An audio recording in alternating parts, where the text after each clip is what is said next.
Señor les bendiga. Vamos a abrir nuestra Biblia en Hebreos 1, no está en el PPT. Hebreos capítulo 6, versículo 1 y 2.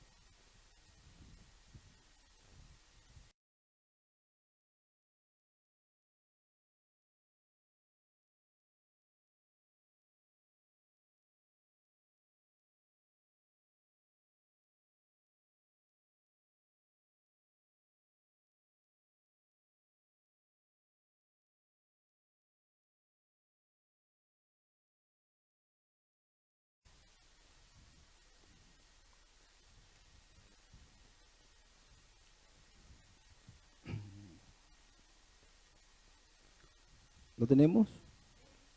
Amén. Leámonos todos juntos. Dice 1, 2 y 3. Por tanto, dejando ya los rudimentos de la doctrina de Cristo, vamos adelante a la perfección, no echando otra vez el fundamento del arrepentimiento de obras muertas, de la fe en Dios, de la doctrina de los bautismos, de la imposición de manos, de la resurrección de los muertos y del juicio eterno. Sigamos en el 3. Y esto haremos si Dios en verdad lo permite. Puede sentarse. El escritor de Hebreos, que algunos dicen que es Pablo, otros dicen que es un autor desconocido, dice que dejando los rudimentos, dejando las primeras doctrinas, vamos adelante a doctrinas más complejas. Muchas veces en las iglesias se dice que ¿para qué vamos a enseñar cosas complejas si los hermanos recién están empezando? Pero en realidad en las iglesias hay de todos. Hay algunos que están recién empezando y otros que van más avanzados. Amén. Las 70 semanas de Daniel. Esta es una enseñanza antigua que tengo, que no la había predicado hace mucho tiempo. Y producto de los de tiempo que he tenido, retomé esta, y esto yo no lo he hablado en esta iglesia. Así que, ¿cuántos saben cuáles son las 70 semanas de Daniel? Levante sus manos. ¿Alguien sabe qué es las 70 semanas de Daniel? Solamente el hermano Esteban.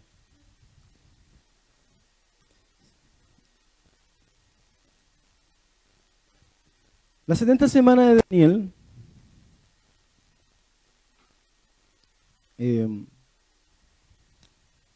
habla de un periodo de tiempo donde Daniel, el escritor, el profeta, en su libro escribe que él empezó a orar a Dios porque Israel estaba cautivo en Babilonia, en el imperio babilónico, ¿cierto? Y él empieza a orar a Dios porque él había leído en las profecías de Jeremías que había un periodo de 70 años. Entonces, él quería saber cuándo Israel iba a ser libertado. Entonces, él ora a Dios y Dios le manda o envía un ángel, que es el ángel Gabriel. Pasemos al siguiente y vamos a leerlo.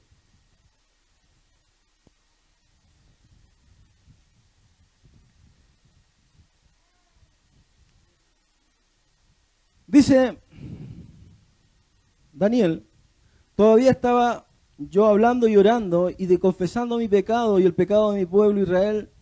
Todavía estaba yo derramando mi ruego ante el Señor mi Dios en favor de su santo monte y orando sin cesar. Cuando hacía la hora del sacrificio de la tarde, vi que Gabriel, es el ángel, el hombre que antes había visto en la visión, volaba hacia mí apresuradamente, hablando conmigo y me explicó: Daniel, si si esa salido ahora ha sido para infundirte sabiduría y entendimiento. La orden fue dada en cuanto tú comenzaste a orar, y yo he venido a explicarte todo, porque Dios te ama mucho. Así que entiende la orden y la visión. Cuando él se pone a orar, inmediatamente Dios envía a un ángel. Este ángel no es cualquier ángel, es el ángel Gabriel, es el mismo que se le aparece a María y a José cuando anuncia el nacimiento de Jesús. Daniel vivió como 550 años antes de Jesús. 550 años antes de Jesús, en el imperio babilónico. Después viene el imperio griego, el imperio medo-persa, el imperio griego y después el imperio romano, donde vivió Jesús, donde nació Jesús. 500 años antes se le aparece este ángel y le envía el mensaje de Dios para que entienda la visión. Dice: se ha concebido a tu pueblo y a la santa ciudad un plazo de 70 semanas para poner fin a sus pecados y transgresiones, para que expíen su iniquidad y establezcan la justicia de manera perdurable, y para que sellen la visión y la profecía y unjan al santo de los santos.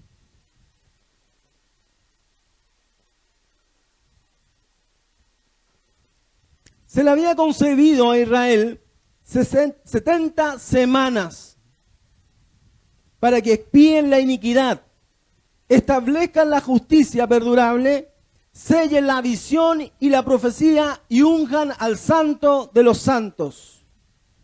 ¿Quién es el santo de los santos? El Mesías. El Mesías, el Cristo.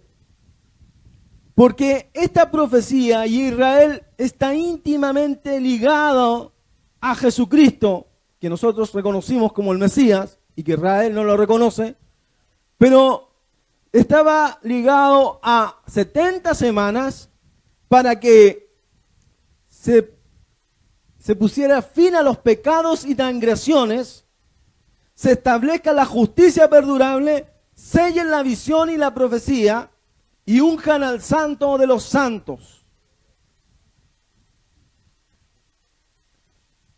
Cuando Jesús vino, a través de su sacrificio, Él hace la expiación de los pecados.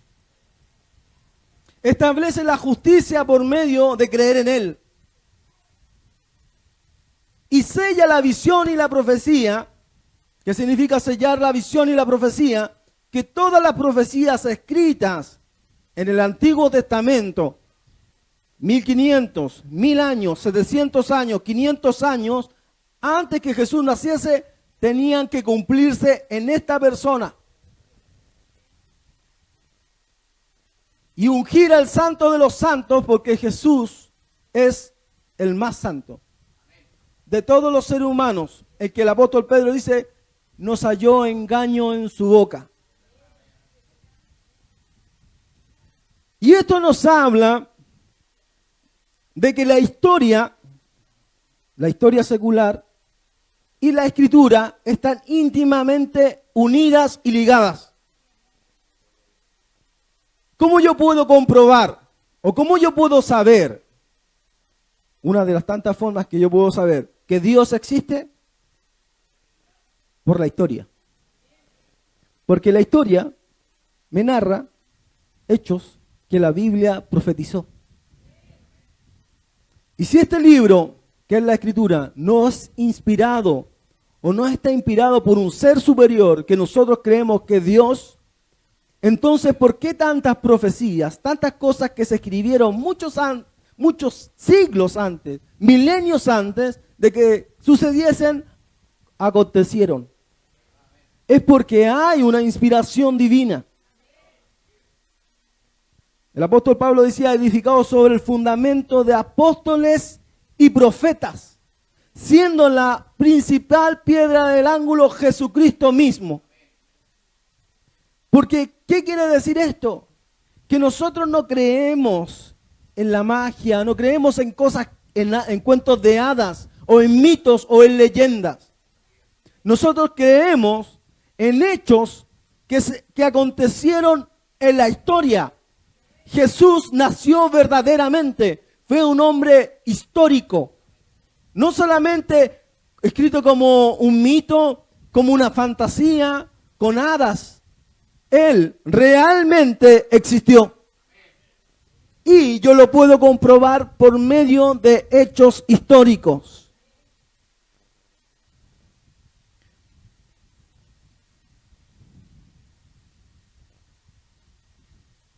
«70 semanas», pasemos al siguiente.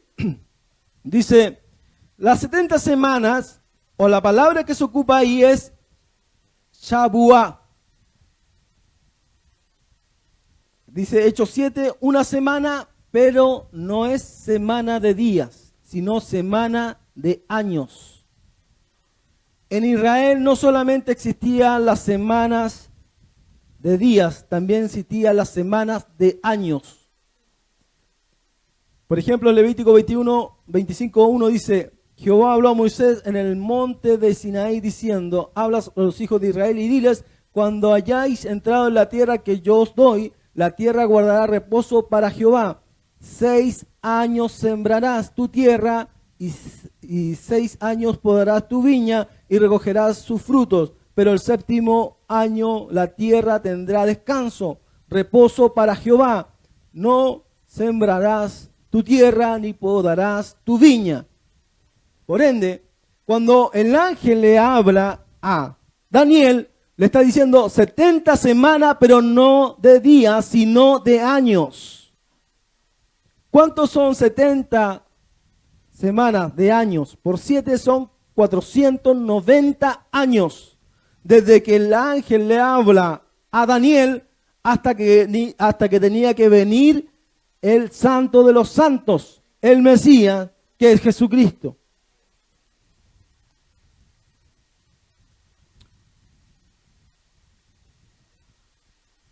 En el siguiente dice, así que debes saber y entender que desde que se emitió la orden para restaurar y edificar a Jerusalén, y hasta que llegue el Mesías príncipe, transcurrirán 7 semanas.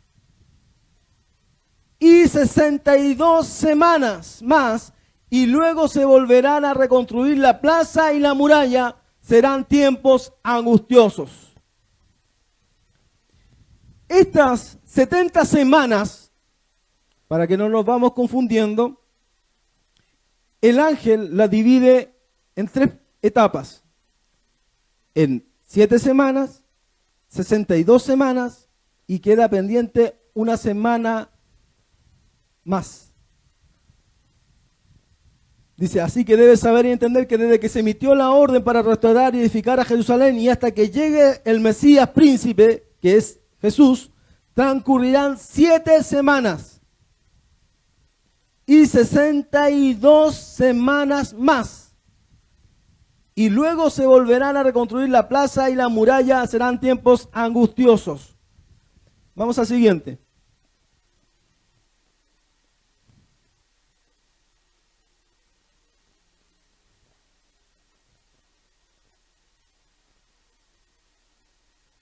Cuando se emite la orden para restaurar Jerusalén, iban a pasar 7 semanas, 49 años. Eso sale en Esdras y Nehemías, en los libros de Esdras y Nehemías.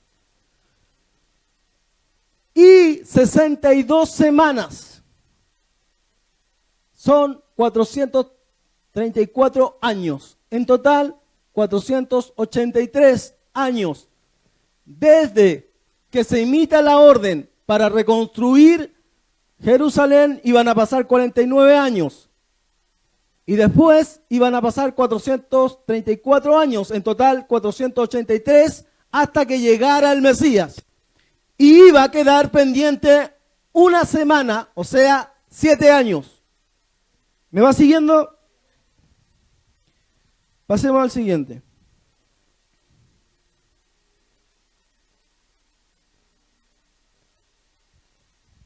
al siguiente. Entonces, Artajerje, el rey persa, emite la orden para que se reedifique Jerusalén, que había sido destruida. Después iban a pasar 62 semanas hasta que llegara Jesús. ¿Me va siguiendo?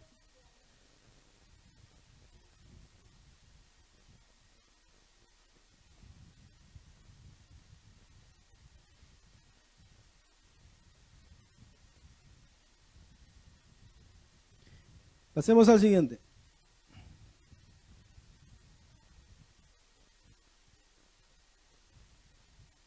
Dice, después de las 62 semanas, se le quitará la vida al Mesías,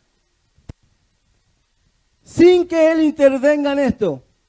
Y el pueblo de un príncipe que está por venir destruirá la ciudad y el santuario. El fin vendrá con una inundación y habrá destrucción hasta que la guerra termine. Entendamos, para que viniera el Mesías tenían que pasar 7 semanas, 49 años, y después 62 semanas más, ¿cierto? En total 483 años. Y eso se cumple a la perfección con Jesús.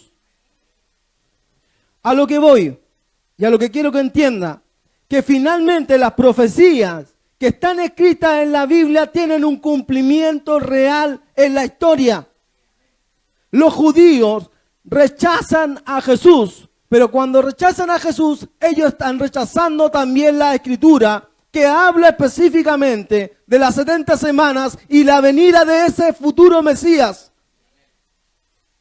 El único que cumple esta profecía exactamente es Jesús. Los judíos en la actualidad, hoy, no creen en Jesús y aún están esperando un futuro Mesías. Un futuro Mesías. Pero la profecía de las 70 semanas, que es una de tantas profecías que habla del Mesías, ya está cumplida en Jesús.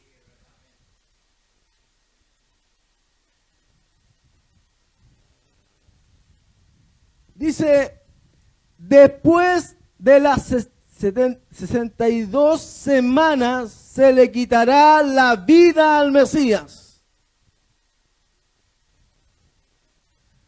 No dice que dentro de las 62 semanas, sino que después. Y aquí tenemos un gran problema, porque muchos, y la teología moderna dice que Jesús sitúa la muerte de Jesús dentro de las 62 semanas. Y dejan pendiente esa única semana de 7 años. Esa única semana la dejan pendiente. Y dan, en las 62 semanas, dicen que Jesús murió. Pero la Escritura dice que es después de las 62 semanas. O es antes, o es después. Pero la Escritura dice que es después. Y usted me dirá, ¿y qué importancia tiene eso? Hay mucha importancia, porque si Jesús murió después, no es que queda una semana de 7 años, sino que queda menos. Y ese es el punto, y a este es el punto que quería llegar. Este es un tema complejo para personas que no tienen una profundidad escritural ni un conocimiento bíblico.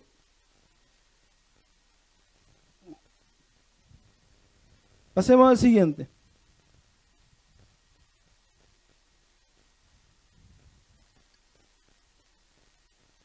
Entonces Jesús muere después. Pasemos al siguiente.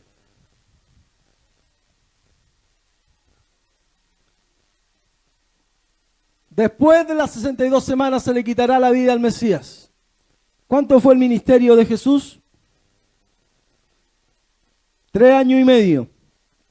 ¿Cuánto quedaba pendiente? 7 años, una semana. ¿A qué tiempo murió Jesús? En 3 años y medio. ¿Me va siguiendo? ¿Estamos acá?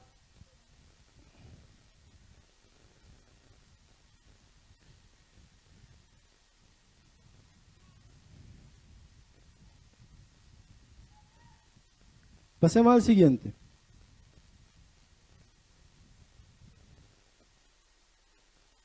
Entonces, los que me vienen siguiendo, quedaban 7 años, ¿cierto? Jesús muere después de las 62 semanas, dentro de los 7 años. A la mitad de la semana.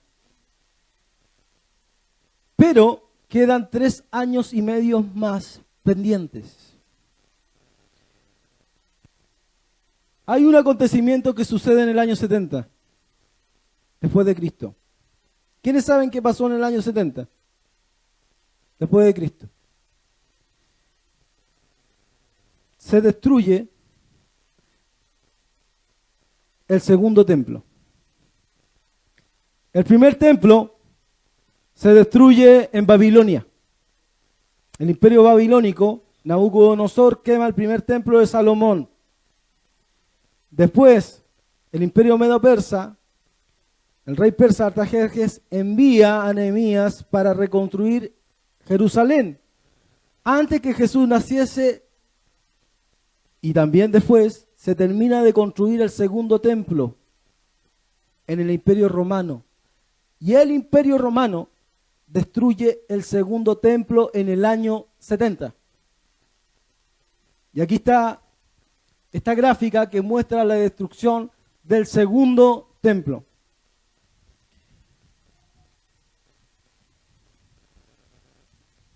Dice la escritura en el siguiente: y el pueblo de un príncipe que ha de venir destruirá la ciudad y el santuario, y el fin vendrá como una inundación, y habrá destrucción hasta que la guerra termine. Entonces, en las profecías de las 70 semanas ya se había dicho que se iba a destruir. Jesús dijo lo mismo, y no está en el PPT, en Lucas 19:41 en adelante, dice: y cuando llegó cerca de la ciudad, al verla lloró sobre ella, diciendo: oh, si también tú conocieses a lo menos en este tu día lo que es para tu paz, mas ahora está encubierto de tus ojos, porque vendrán días sobre ti cuando tus enemigos te rodearán con vallados y te sitiarán y por todas partes te estrecharán y derribarán a tierra y a tus hijos dentro de ti, y no dejarán en ti piedra sobre piedra, por cuanto no conociste el tiempo de tu visitación. Jesús, al llegar a Jerusalén, al ver Jerusalén, profetiza que esa ciudad y el templo iban a ser destruidos. Jesús muere en el año 30 o 31 y el templo es destruido en el año 70.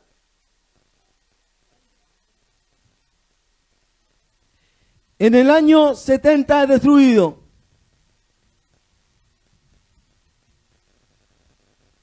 El siguiente: el general Tito, hijo del emperador Vespasiano, destruye el templo en el año 70. Los soldados ponen las abominaciones, las águilas romanas traídas a la puerta oriental del templo, y allí, teniendo sacrificios dedicados a ellas por la guerra ganada, que terminó en la destrucción de Jerusalén, duró desde la primavera del año 67 hasta el otoño del 70, es decir, justamente 3 años y medio, o la última media semana de años. Esto lo escribe el escritor judío Josefo en Guerras Judías. Entonces nosotros entendemos, o se puede llegar a entender, que de esta última semana, los 3 años y medio, se cumplen con la destrucción del templo, según lo que dice Josefo. Josefo no fue cristiano. Entonces, toda esta profecía estaría cumplida, según lo que se puede llegar a entender. Pasemos al siguiente.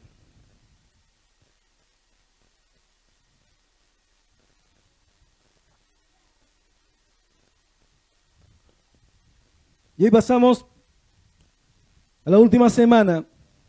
¿Y qué es lo que dice la Escritura? Durante una semana, ese príncipe confirmará su pacto con muchos, pero a la mitad de la semana suspenderá los sacrificios y la ofrenda. Después de muchas cosas repugnantes, vendrá el destructor hasta que llegue el fin y caiga sobre el desolador lo que está determinado que le sobrevenga. Reina Valera contemporánea. Entonces, aquí tenemos un problema. Porque la iglesia actualmente dice que esta última semana está pendiente. Que esta última semana la tiene que hacer el anticristo. Ellos dicen que hay una semana que aún no se ha cumplido y que al final del tiempo va a venir un anticristo que va a confirmar el pacto con Israel.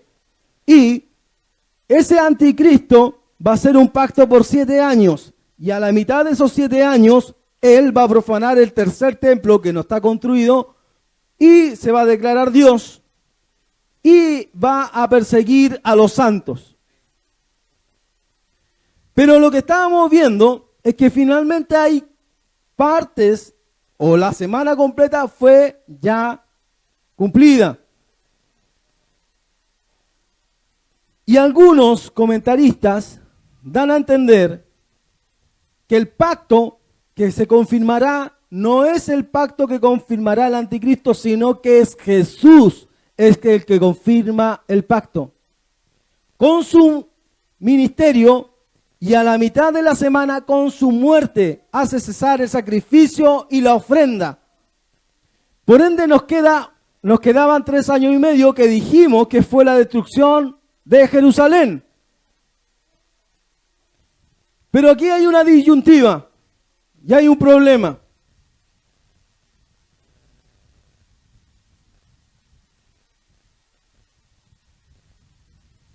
Pasemos al PPT 21.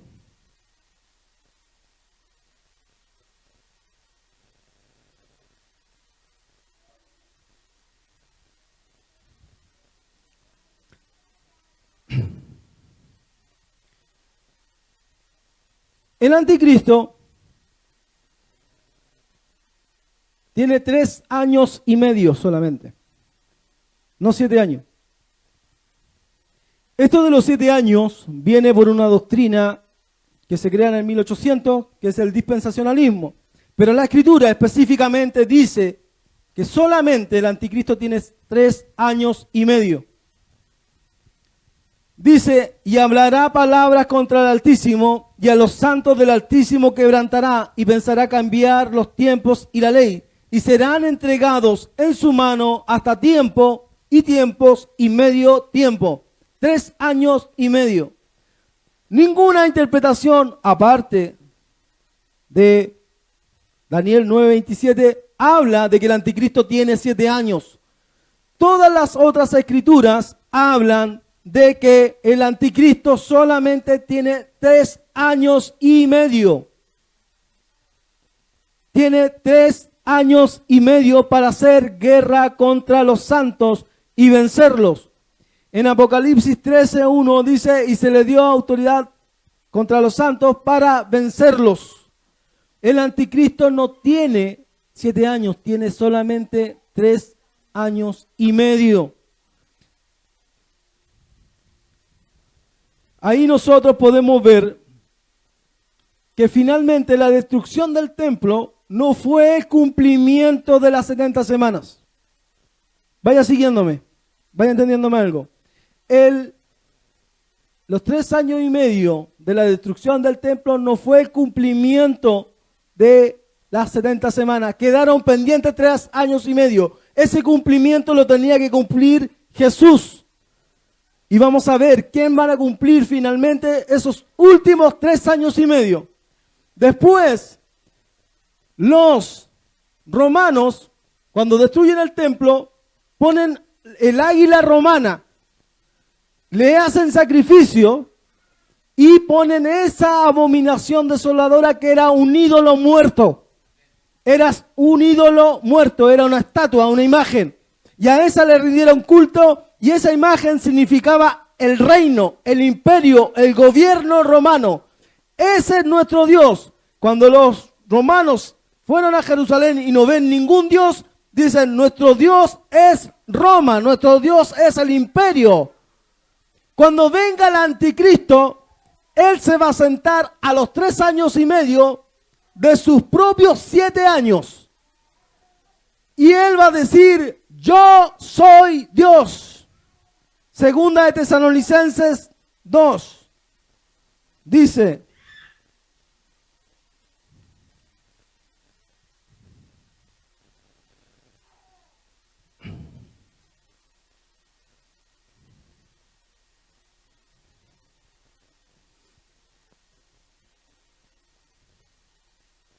nadie os engañe en ninguna manera, porque no vendrá la venida de Jesús y nuestra reunión con Él sin que antes venga la apostasía. Nadie os engañe. No va a venir Jesús sin que antes venga la apostasía.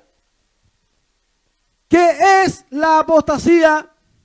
Es el apartarse del camino de Dios a otro o al mundo. Nosotros en este tiempo y en esta actualidad estamos viviendo tiempos de apostasía. Estamos en la apostasía. Escúcheme, présteme atención. En este tiempo, en la actualidad, la iglesia está en apostasía. Se ha apartado del camino de la verdad, de la sana doctrina y ha empezado a seguir fábulas artificiosas. Ha empezado a escuchar doctrinas de demonios. Ha empezado a meter hechicería, magia, falsas profecías en las iglesias, creyéndose cosas los hombres que no son. Los super ungidos, los que tienen la super fe, o los que son profetas, los que son apóstoles.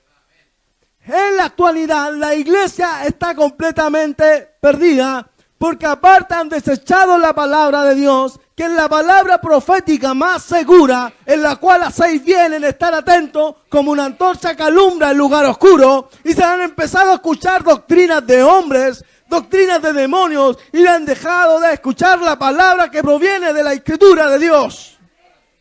Y el mundo cristiano, entre comillas, que se había civilizado con leyes cristianas, que en sus constituciones habían puesto a Dios, a la familia, y se habían establecido los 10 mandamientos, han empezado a desechar la palabra que inspiró esas leyes y esas constituciones. Y han empezado a establecer propias leyes, matrimonio homosexual, aborto libre, asesinato, y han empezado a estar dentro de la apostasía, tanto el mundo y la iglesia.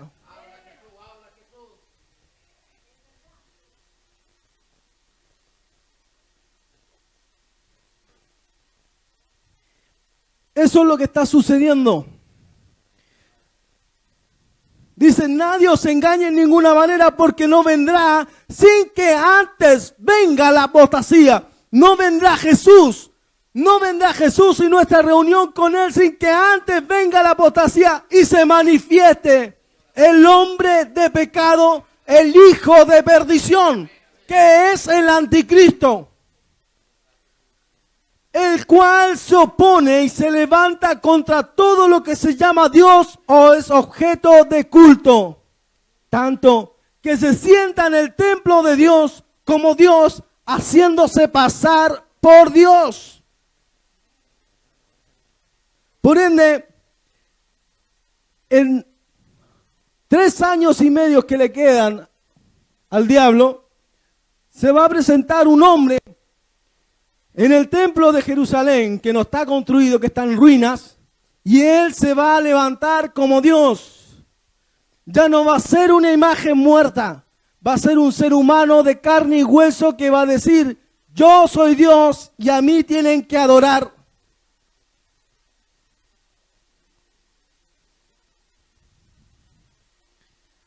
En Daniel 11, no está ahí tampoco, el PPT.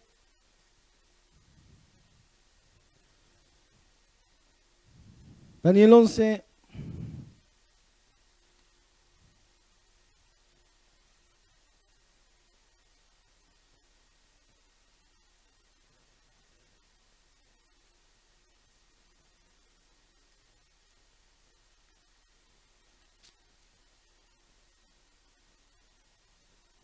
Dice que este anticristo, y el rey hará su voluntad y se ensorbecerá y se engrandecerá sobre todo Dios. Y contra el Dios de los dioses hablará maravillas y prosperará hasta que sea consumada la ira, porque lo determinado se consumará.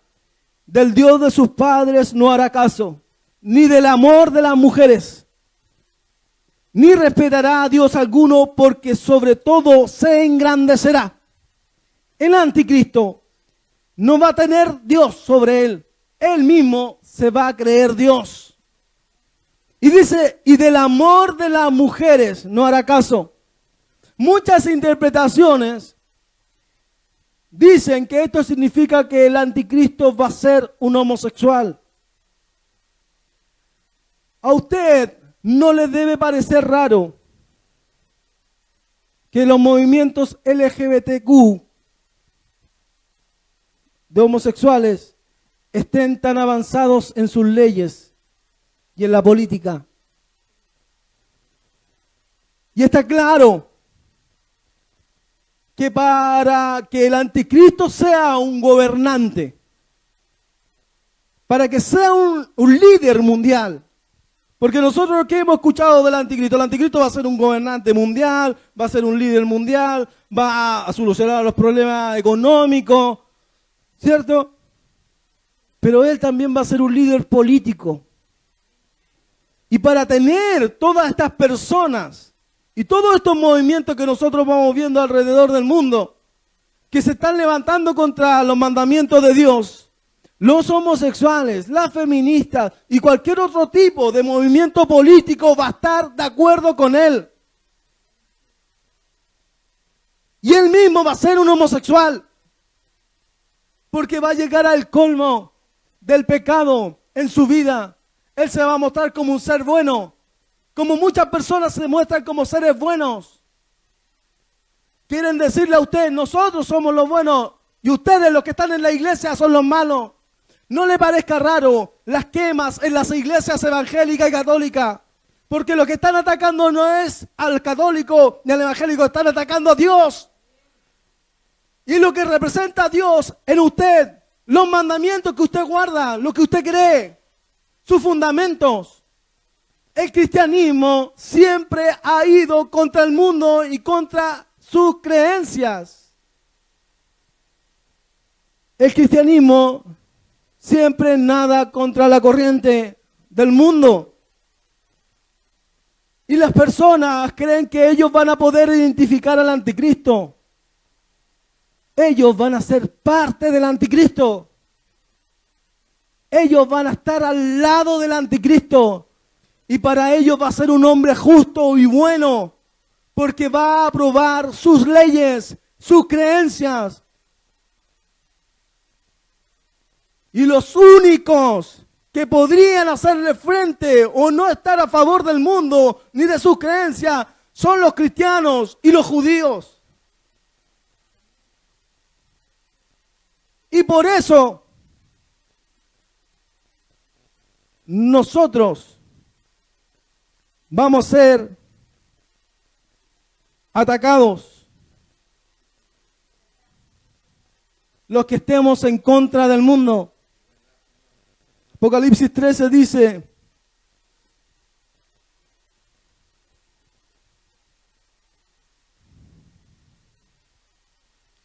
también se le dio boca que hablaba grandes cosas y blasfemias, y se le dio autoridad para actuar 42 meses, 3 años y medio.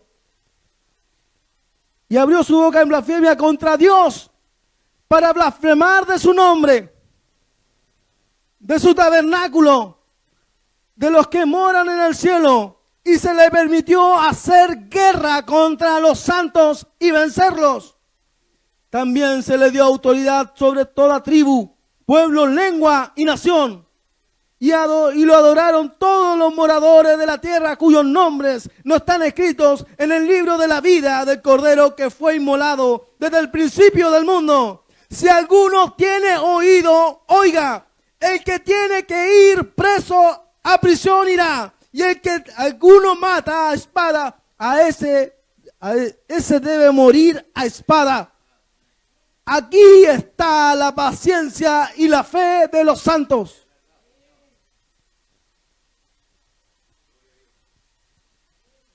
Pasemos al siguiente.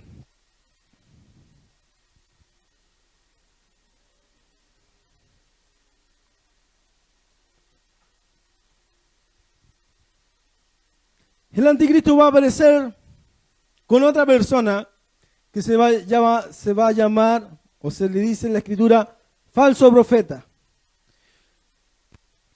A nosotros nos han dicho que los 2 testigos que vienen de parte de Dios están antes. Pero cuando usted lee la escritura, ellos están paralelos en el mismo tiempo con el anticristo y el falso profeta. Ellos no están antes, 3 años y medio antes. Ellos están en el mismo tiempo que el anticristo está ejerciendo y haciendo la guerra contra los santos y venciéndolos. Los 2 profetas o los 2 testigos también están en ese mismo tiempo. Por ende, el cumplimiento de los 7 años de los últimos 3 años y medio lo ejercen los 2 testigos hasta la segunda venida de Jesús. Y ahí se cumplen las 70 semanas. Lo que yo entiendo es que solamente de las 70 semanas hay pendientes 3 años y medio. El anticristo o el diablo ya hizo sus últimas 7 semanas. Destruyó el templo, va a volver a construirlo. Cuando construya ese templo se va a sentar el anticristo y de ahí tiene 3 años y medio. Pero paralelamente en ese mismo tiempo también van a haber 2 testigos de parte de Dios hasta la venida de Jesús. Y daré mis 2 testigos que profeticen por 1260 días. ¿Cuántos son 1260 días? 3 años y medio, porque la escritura no habla de 7 años pendientes. Habla solamente 3 años y medio. Estos testigos son los 2 olivos y los 2 candeleros que están en pie delante del Dios de la tierra. Y antes que me olvide, esto fue escrito en una Biblia comentada. Una Biblia comentada. Fue escrito en el siglo VI por un comentarista cristiano. Esto hay que entenderlo como referido a la primera venida de Cristo. Está hablando de las 70 semanas. Que será cuando estas cosas acontezcan. No obstante, el periodo después de la división de las semanas, que el profeta había distribuido de una manera algo secreta según la inspiración divina, primero mencionó 7 semanas, ¿cierto? Después 62 semanas y finalmente una, ya la que también dividió en 2. Y ahí está el problema, que en la actualidad ellos creen que queda 7 semanas, 7 años, pero las 7 años fueron divididos en 2. Los primeros 2, la primera parte de esa semana la cumplió Jesús con su inicio de ministerio y con su muerte. La segunda parte de esa semana empiezan los 2 testigos hasta la segunda venida. Paralelamente, el diablo también tiene 3 años y medio con el anticristo. Y el anticristo va a derrotar a los 2 testigos, los va a matar. Pero cuando venga Jesús, Él los va a destruir. ¿Qué dice Daniel 9:27?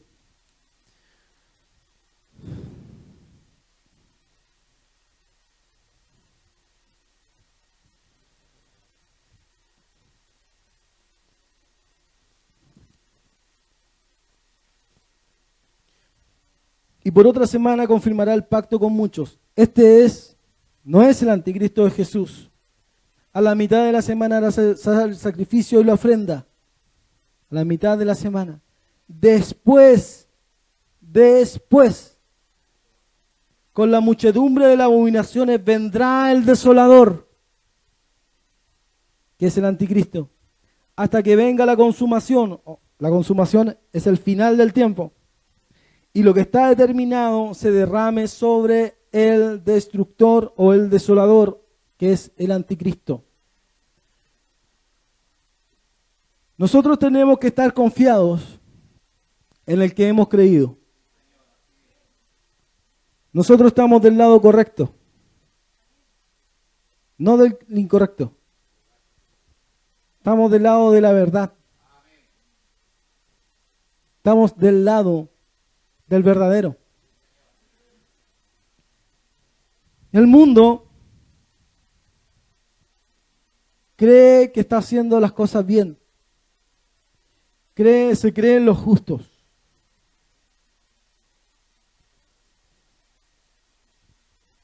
El otro día estaba con mi hijo y en donde yo vivo hay una niña que se cree niño, o que es niño. Tiene un nombre y ahora se hace llamar niño. Ellos van a esta terapia donde los hacen asumir su nueva orientación sexual.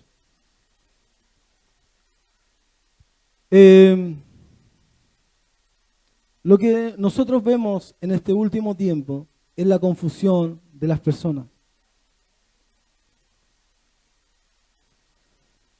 Y hay un gran problema en la iglesia evangélica y en el tema de la apostasía. Son nuestros hijos. Porque nuestros hijos no están en las iglesias. Están fuera. Nosotros venimos a la iglesia, pero nuestros hijos no. Y el mundo, con sus filosofías, con su adoctrinamiento, está enseñando cosas a nuestros hijos. La respuesta que yo le di a mi hijo que está ahí, le digo, ¿qué es lo que determina lo que yo soy? ¿Lo biológico o lo que yo me creo en mi mente? Si biológicamente yo me miro que anatómicamente soy un hombre, ¿qué es lo que soy? Un hombre, según la biología, ¿cierto? Según la biología. Pero si yo me creyera en mi mente, una mujer, lo que dice el mundo y lo que están aprobando las leyes es decir que tú eres lo que tú te crees, no lo que tu biología dice. ¿Quién estableció la biología? Dios. En el principio creó Dios creó al hombre y a la mujer.